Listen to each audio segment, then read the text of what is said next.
It's a really horrible situation and exceedingly dangerous. And here's my next point.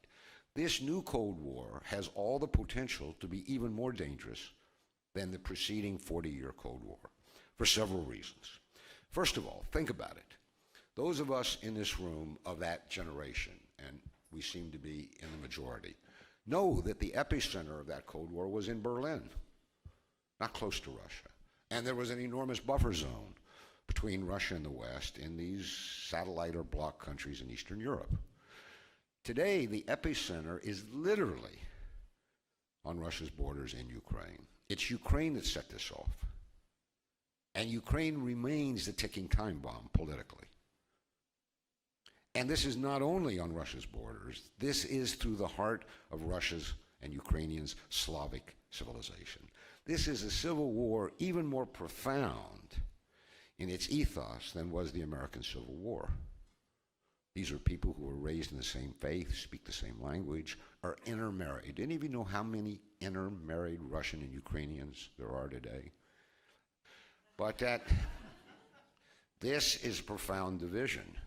And this issue, for all the terrorism, continues to be the ticking time bomb that can do a lot more damage.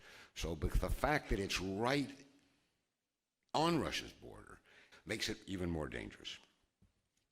Still worse, you'll remember that after the Cuban Missile Crisis, Moscow and Washington developed certain rules of mutual conduct. They saw how dangerous, how close we came to nuclear war.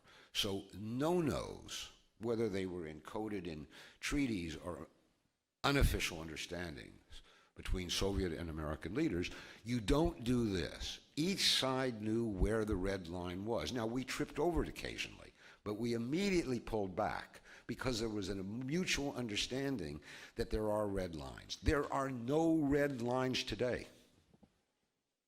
One of the things that Putin and his predecessor Medvedev keep saying to Washington, you're crossing our red lines. And Washington says there are no red lines. You don't have any red lines. We have red lines. I mean, you can't have a military base in Canada or Mexico, but we can have all we want around your borders. Red lines don't exist. So there are no rules. And stop and think. In recent years, there have been 3 proxy wars between the United States and Russia already. Georgia in 2008, Ukraine beginning in 2014, and until Paris, and maybe still in Syria, because we don't know what position Washington's going to take on Syria.